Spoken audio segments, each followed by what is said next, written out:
നമ്മൾ കണ്ടവരും കാണാത്തവരും, നമ്മൾ കേട്ടവരും അനുഭവിച്ചവരും. ഇപ്പൊ ഞാൻ ഇങ്ങോട്ട് വരുമ്പോൾ ഇവിടെ മഹദറത്തുൽ ബദരിയ ചൊല്ലിക്കൊണ്ടിരിക്കുന്നു സുൽത്താനുൽ ഉലമ കാന്തപുരം ഉസ്താദ്.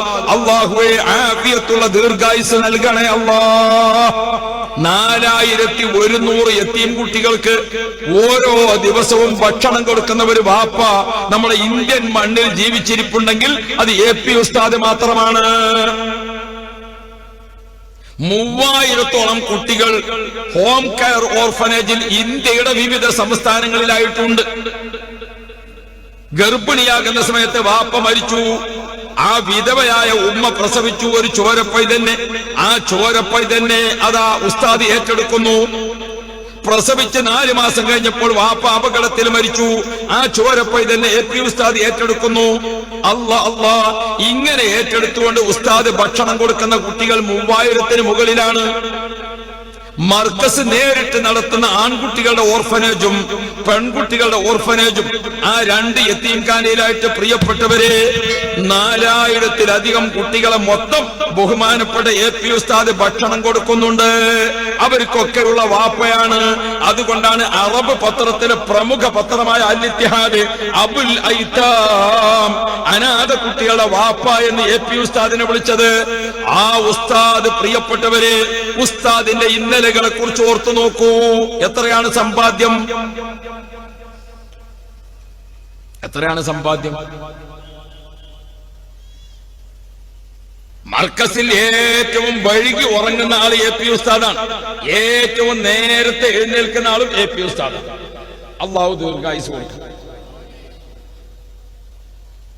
വൈകി ഉറങ്ങണത് ഉസ്താദാന്നല്ലേ ഇപ്പൊ സംശയമില്ലല്ലോ.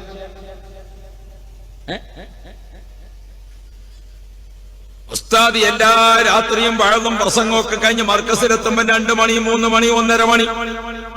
രാവിലെ സുബൈക്ക് നേരത്തെ എഴുന്നേൽക്കുന്നത് ഉസ്താദാണ്. അവിടെ പഠിച്ചിരിക്കുന്ന മുത്തഅല്ലിമീങ്ങളൊക്കെ ചോദിച്ചു നോക്ക് നിങ്ങൾ. രാവിലെ ഉസ്താദ് ബുഖാരി ദർസിന് വന്ന് സുബൈ നിസ്കരിച്ച് കുട്ടികളൊക്കെ വന്ന് അതാ ഉസ്താദ് ദർസ് ഹാളിൽ ഇരുന്നു.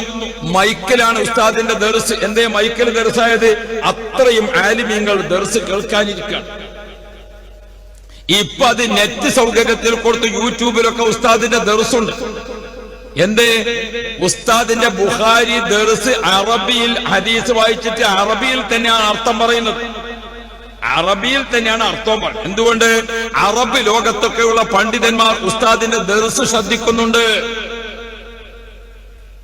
അപ്പൊ ഉസ്താദ് സുബൈ നിസ്കരിച്ചിട്ട് 1:30 മണിക്കൂർ ബുഖാരി ദർസ് ആരംഭിക്കുമ്പോൾ ആ ദർസ് അങ്ങോട്ട് തുടങ്ങാൻ അൻ അബീ ഹുറൈറ റളിയല്ലാഹു അൻഹു അന്നഹു ഖാല റസൂലുള്ളാഹി عن ابن عمر رضي الله عنهما أنه قال رسول الله عن ابن عباس رضي الله عنهما أنه قال رسول الله.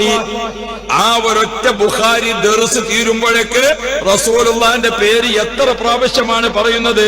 ആ സഭയിലിരിക്കുന്ന മുഴുവൻ ആളുകളും സ്വലാത്ത് ചൊല്ലുന്നു. ദർസ് കേട്ടുകൊണ്ടിരിക്കുന്ന ആളുകളൊക്കെ സ്വലാത്ത് ചൊല്ലുന്നു.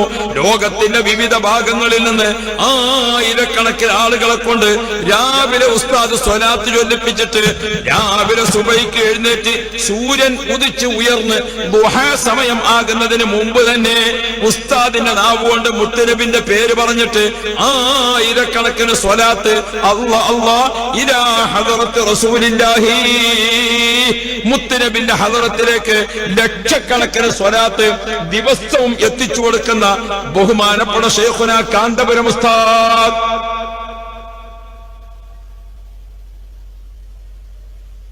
ഉസ്താദിന്റെ ജീവിതത്തിലെ ഓരോന്നും നിങ്ങൾ എടുത്തു നോക്കി. ഇല്ലല്ലദീന ആമനു വഅമിലു സ്വാലിഹാത്ത്. പരാജയത്തിൽ നിന്ന് രക്ഷപ്പെടണോ? ഈമാൻ നന്നാവണം, അമൽ ചെയ്യണം.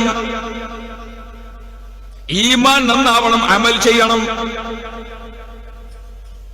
നമ്മളിപ്പോ ഇവിടെ രാവിലെ ഒരു കട്ടൻ ചായയും ഒരു പുട്ടും കിട്ടി, ഏതെങ്കിലും ഒരു പേപ്പറും കിട്ടിയ നമുക്ക് വിശേഷമായി. അന്ന് സുബൈ നിസ്കരിച്ചത് ആ കട്ടൻ ചായയും പുട്ടും കഴിയുമ്പോ തന്നെ അത് AP ഉസ്താദിന് കൊടുത്തു. അല്ലേ? ഞാൻ AP ഉസ്താദിന് ഒരു ഉദാഹരണം പറഞ്ഞാണെങ്കിൽ തമ്മിലായാലും മതി. ഞമ്മക്കൊരു സംഗതിയെ കുറ്റപ്പെടുത്തുക, ഒരാളെ ആക്ഷേപിക്കുക, അത് വലിയ ഇഷ്ടമാണ്. അല്ലേ? ഒരാളെ എന്തുണ്ട് ഒരു ന്യൂനത നോക്കാൻ ഒരു അയ്ബ്, ഒരു കുറ്റം മറച്ചു വെക്കലാണ് അള്ളാന്റെ ദീന്. അല്ലേ? നമ്മളെപ്പോഴും ഏതാണ്? ഒരു കുറ്റം കണ്ടെത്താൻ, ഒരു ആക്ഷേപം കണ്ടെത്താൻ, ഒരു പോരായ്മ കണ്ടെത്താൻ. നിങ്ങൾ ഓർത്തു നോക്കി, നമ്മളെ ആ കുഴപ്പം കൊണ്ട് ഭാര്യ ഭർത്താക്കൾ ആരെങ്കിലും തെറ്റിയിട്ടുണ്ടോ? നമ്മൾ ആ കുഴപ്പം വർത്താനം കൊണ്ട് കൂറ് കച്ചവടക്കാർ വല്ലതും തെറ്റിയിട്ടുണ്ടോ? നമ്മൾ ആ കുഴപ്പം വർത്താനം കൊണ്ട് ആരെങ്കിലും കല്യാണം മുടങ്ങിയിട്ടുണ്ടോ? നമ്മൾ ആ വെറുപ്പ് തീർക്കാൻ വേണ്ടിയുള്ള വർത്താനത്തിൽ ഏതെങ്കിലും അയൽവാസികൾ തമ്മിൽ പിണങ്ങിയിട്ടുണ്ടോ? നമ്മൾ ആലോചിക്കാറുണ്ടോ നമ്മളെ ഇന്നലകളെ പറ്റി? നമ്മളിങ്ങനെ ഒറ്റക്കിരുന്ന് ഇങ്ങനെ ആലോചിച്ച് നോക്കിയാൽ ആ കൂറ് കച്ചവടക്കാർ തമ്മിൽ നല്ല മട്ടത്തിൽ പോകുമ്പോൾ ഞാൻ അന്നൊരു കാസറ്റ് പറഞ്ഞുകൊണ്ടാണ് ഒരു തമ്മിൽ തല്ലുംപിടിയായിട്ട് പിരിഞ്ഞത്. ഇനി അത് ഒരു കാലത്ത് പൊരുത്തപ്പെടിപ്പിക്കാൻ കഴിയുമോ? അയ്യോ, ചിലപ്പോ നമുക്ക് ഏതുണ്ടാക്കിങ്ങാണ്ട് ഒരാൾ. എന്നാണ് ഞാനൊരു നിക്കാഹിന്റെ സദസ്സിൽ കൂടി. അപ്പൊ നിക്കാഹിന് പൂജാപ്പള വരാൻ കുറച്ച് താമസിച്ചു. അപ്പൊ അവിടെ ഇങ്ങനെ കൂടിയിരിക്കുന്ന സമയത്ത് 3-4 കാരണന്മാർക്ക് ഇന്നെ കണ്ടപ്പോ ഓർക്ക് ചെറുതായിട്ടൊരു ഇളക്കം. അങ്ങനെ ഉണ്ടാവുമല്ലോ, ഒന്നൊരു കാണുമ്പോ ഒരു ഇളകി. 3-4 കാരണന്മാരിങ്ങനെ ഇന്നെ കണ്ടപ്പോ ഓരോന്നിങ്ങനെ ഇളകി. ഒരു കാരണവര് ഏതുണ്ടാക്കി. ആ കാരണവര് പറഞ്ഞു, കാന്തപുരത്തിന് ഇപ്പൊ എന്താ 90 കോടി ഉറുപ്പ്യാണ് ബ്രൂണൈ സുൽത്താൻ കൊടുത്തത്. ഇന്നെ കണ്ടപ്പോ ഇളകിയതാണ് ഉറപ്പിക്കുന്നത്. ഞാനൊരു അക്ഷരം മുണ്ടിയില്ല, ഒന്നും പറഞ്ഞില്ല. എൻ്റെ ഒരു ബുക്കുണ്ട് എനിക്ക് കയ്യിൽ, അവിടുത്തെ വായിച്ചങ്ങനെ ഇവര് 4 കൂടി അയിമങ്ങനെ ചർച്ച തുടർന്നിട്ട് ഇങ്ങനെ അത് ആ 90 കിട്ടിയ രീതി, അത് വാങ്ങിയത്, ബാക്കിയുള്ളത് ഇങ്ങനെ അതുകൊണ്ട് അങ്ങോട്ട് ഇങ്ങോട്ട്. ഞാൻ മുണ്ടണില്ല എന്ന് കണ്ടപ്പോ ഒരു കാരണവര് പറഞ്ഞു, അതൊക്കെ ഇപ്പൊ ഈ മോലിയാർക്ക് അറിയാം, മൂപ്പര് പറയിച്ചാണ്. അപ്പൊ കണ്ണുകൾ ഇന്നെ മുണ്ടിച്ച് കിട്ടണം.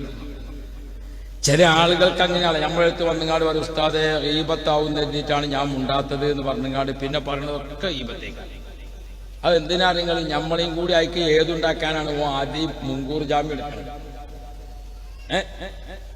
അപ്പൊ ഇയാളിങ്ങനെ പറഞ്ഞപ്പോ അപ്പൊ ഞാൻ വേഗം പിന്നെ അതിൽ ഇടപെട്ടുങ്ങാണ്ട് പറഞ്ഞു, അതിപ്പോ അതിന് വല്യപ്പ ബാക്കി 10 കൂടി കിട്ടിയറിയാം. മൂപ്പരത്തുള്ള കണക്കേതാ? 90 കോടിൻ്റെതാണ്. ഞാൻ ഇപ്പൊ കഴിഞ്ഞ ആഴ്ചയിൽ ബാക്കി 10 കൂടി കിട്ടിയ. പിന്നെ ഇവർക്ക് 4 ആൾക്കും ഒരക്ഷരം പറയാൻ. അപ്പൊ ഞാൻ മുണ്ടാതെ കുത്തന്നെ മാതിരി പോലും ഉണ്ടാലേ. അപ്പൊ ഞാൻ പറഞ്ഞു, പിന്നെ ആ വിവരവും കൂടി നിങ്ങൾ തന്നെ പറഞ്ഞോട്ടെ, കാരണം 90 എണ്ണിയത് ഇപ്പൊ നിങ്ങളാണല്ലോ. ഞാനിപ്പോ ഈ 10 എണ്ണിയതായിട്ട് എൻ്റെ അടുത്തുള്ള വിവരം. അപ്പൊ ഇതും കൂടി നിങ്ങൾ തന്നെ പറഞ്ഞോട്ടേലും ഉണ്ടാകുന്നതാണ്. ആ ഭർത്താൻ അവിടെയാണ് അസ്തമിച്ചു. പിന്നെ നമ്മൾ 90 കിട്ടിയിട്ടില്ല എന്ന് പറഞ്ഞാൽ എത്ര പറയേണ്ടി വരും? നിങ്ങൾ കിട്ടിയോരെത്ര? ബാക്കി 10 കൂടി കിട്ടി അയിമ്പ അവിടെ നിന്ന് പാണ്ടങ്ങൾ ഇവര് വാങ്ങി എണ്ണിയ മാതിരിയാണ് 90 ഇങ്ങനെ പറയുന്ന കേട്ടാൽ. ആളുകൾക്ക് അതാത് ദിവസം നിസ്കരിച്ച നിസ്കാരം കൂടി ഞമ്മക്ക് കിട്ടുന്നുണ്ടാവില്ല, അത് മറ്റോൽക്ക് കൊടുക്കാൻ. അല്ലെങ്കിൽ തന്നെ പൊതുവെ നമ്മളെ രീതി എങ്ങനെയുള്ളത്, മറ്റോലെ സ്വർഗത്തേക്ക് പറഞ്ഞയക്കണ പണിയാണ് നമ്മൾ പോകുമല്ലേ എന്നുള്ളത് നമ്മൾ ആലോചിച്ചിട്ടില്ല. പല സ്ഥലത്തും ചെന്ന് നോക്കിയാൽ ദ്വാരക്കാൻ വേണ്ടിയിട്ട് എഴുത്ത് കിട്ടും. എന്താ ദ്വാരക്കാൻ എഴുത്ത് കിട്ടല്? ഭാര്യന്റെ സ്വഭാവം നന്നാകാൻ വേണ്ടി ദ്വാരക്കാൻ ഭർത്താവ്, ഭർത്താവിന്റെ സ്വഭാവം നന്നാകാൻ വേണ്ടി ദ്വാരക്കാൻ ഭാര്യ. എത്ര എഴുത്താ കിട്ടല്? ഒരു സ്ഥലത്തും ഞാൻ നന്നാകാൻ വേണ്ടി എന്ന് പറഞ്ഞിട്ട് എഴുത്ത് ഇതുവരെ കിട്ടിയിട്ടില്ല. ഒക്കെ മറ്റോലെ നന്നാക്കണ ഏർപ്പാടാണ് ഇപ്പൊ എല്ലാവരും.